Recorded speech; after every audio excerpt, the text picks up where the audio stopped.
Hi guys, and welcome back to my channel. If you can see, we have a new baby, a new member to the family. So not long ago I had my first baby, and I'm going to talk to you guys all about my labour and home birth. So I decided to have a home birth, and the reason why I decided to have a home birth, and yeah guys, I look a hot mess, but listen, I am getting used to being a mummy, okay? I'm getting used to parenthood. So I decided to have a home birth, and the reason why was because everything that's going on right now with COVID and not knowing whether husbands can be with the wives in the hospital, you know, it was really bugging me. And throughout pregnancy, I was really like, that was the only thing that would worry me, because I'd think, hold on, you know, is everything going to be fine? Can my husband be there? Can he not be there? Can my mum be there? Can she not? You know, so I was quite worried.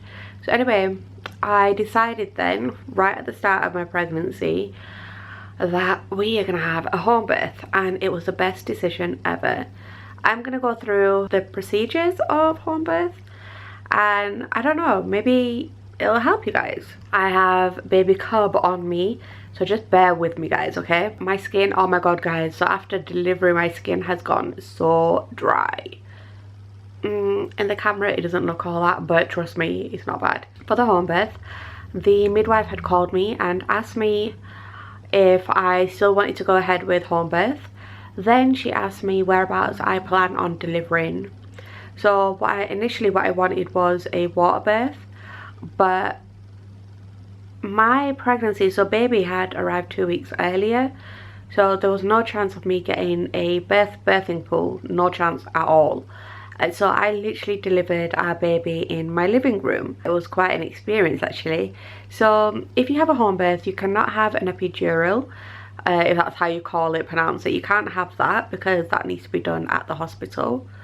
The only thing that you can have is gas and air, but they also they prescribe a painkiller, dihydrocodeine, something like that. Dihydrocodeine, so it's called something like that, along the lines of that, right? I actually didn't get that because again she came 2 weeks early, so I just went with gas and air. But it turned out that I wasn't actually taking the gas and air properly because I was in so much pain, and trust me guys, my neighbours would have heard me scream.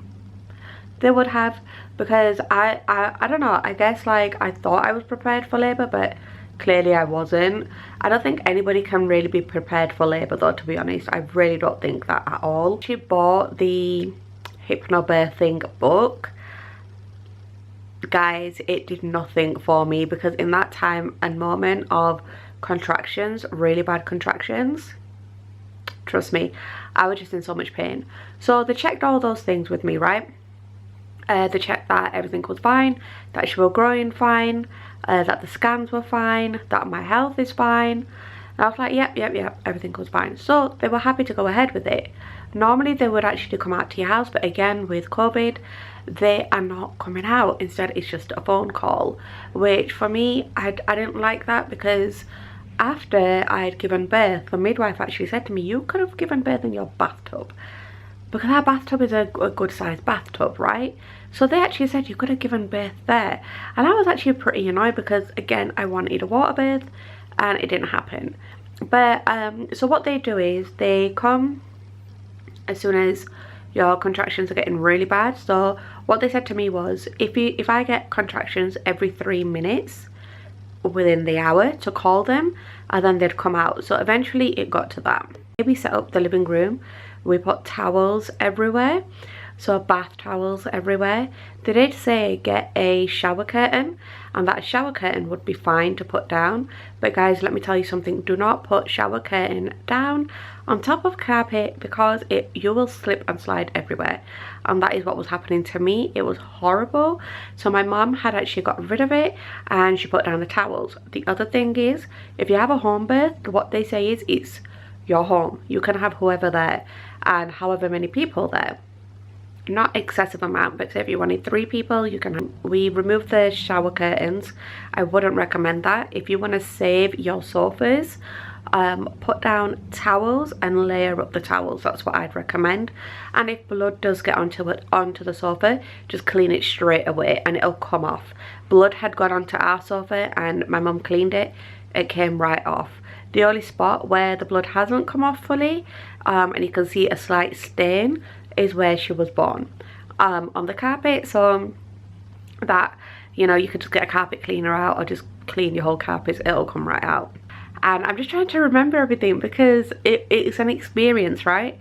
So yeah, so they brought the gas and air, and the only thing is for me, and I don't know, like, I don't know if there'll be any midwives who'll watch this, but you guys who do watch it, I'd love to know your thoughts on this as well. But what I found was that I just kind of expected a bit more from the midwives. I kind of expected a bit more help. And what I felt like was, I felt like when I was going through the pains, I didn't know what to do. Like, do you just deal with the pain? What? And I was saying to the midwife, like, what do I do? What do I do? Because I was actually scared. I was panicking at one point. And she was like, you're doing fine. Just push, push, push. So anyway, that midwife had come off shift. And my nose is kind of really irritated here. Oh my God. So anyway, she'd come off shift. Another midwife had come. And she told me, don't push. And I was like, oh my God, I've been pushing all this time. And she said, there's no point in you pushing because you're going to stress the baby out. So for me, I felt like one midwife said something and then the other midwife said something else, you know. And I didn't like that at all. I really didn't. It really put me off. The other thing is, they gave the gas and air quite late. I was pushing for a long time without any gas or air, without anything to numb the pain.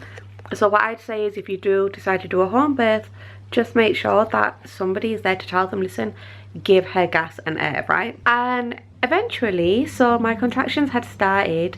It was 7 AM the early morning, day before. And then baby had arrived 11:26 the next day in the morning. So it was a long night, early hours, knackered. Oh my God, totally knackered. I was falling asleep while pushing. That's how tired I was. But yeah, I definitely recommend a home birth. I really would. So at one point, what they did, on the phone, when they do the consultation, you know, checking everything's fine for a home birth, they do tell you the pros and cons, right? So they tell you you cannot have the epidural, however you say it, because that needs to be done at the hospital. If at any point they feel like baby's under stress, they do check the baby's heartbeat quite often. So if they feel like the baby's under stress, they will say, okay, listen, we need to take you to hospital. So there's no worry about that. So if you do decide to have a home birth, and if anything does happen, they've got your back. They'll protect you and you'll go straight to the hospital, and your husband can go with you too. They also told me about the cord. So if the cord wraps around the baby, they have a certain amount of time where they have to get the cord off, otherwise it's very dangerous for the baby. What they do is they put water back inside of you, push the baby, unravel the cord and pull the baby out.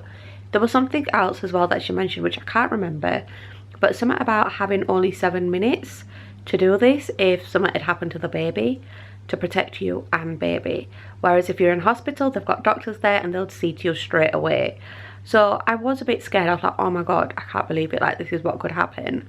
But I thought, no, I've got trust and faith in God, and I am going ahead with this. So that's what we did. We just went ahead with it. They do all your stitches at home as well, unless you've got very deep stitches. So like 4th degree stitches, tear, you know, a 4th degree tear, then you might have to go into hospital, where they would do the stitches for you in the hospital. But guys, oh my God, so if you're wondering, how on earth did she deliver? Well, I was stood up and I was holding my husband. He was like my pillar, and I was holding on to him, and every time my contractions came, all my weight went onto him. Oh my God. I must have made him partially deaf, because I was screaming in his, well, not screaming in his ear, but holding on to him, and I was in a lot of pain. And yeah, he got a full workout that night. A full-on workout. You can be anywhere in your house to deliver your baby. You want to sit on the chair and have your contractions and push, do it. You want to be on the floor and push, do it. You want to be, I don't know, in the bedroom, do it. The only thing is if you decide to have a water birth, they recommend you getting a birthing pool, just because it's bigger And yeah, if I've left anything out, let me know. I'll be more than happy to answer it. And the other thing is, guys, which is really good, I've lost a stone in weight. So excited about that. Lost a stone, just purely because I've decided to breastfeed, and I'm also eating a better diet than I was before. So once I do feel a little bit more, you know, me, and I can get a little bit dressed up, I'll show you guys that I've lost the weight. And I can tell because I've not seen this for a while. So happy about it. Your hormones do change as well. Oh my god, your hormones change. But I will talk about that in another video. If you've got any questions, leave them below, and I'll see you guys in another video. Bye guys.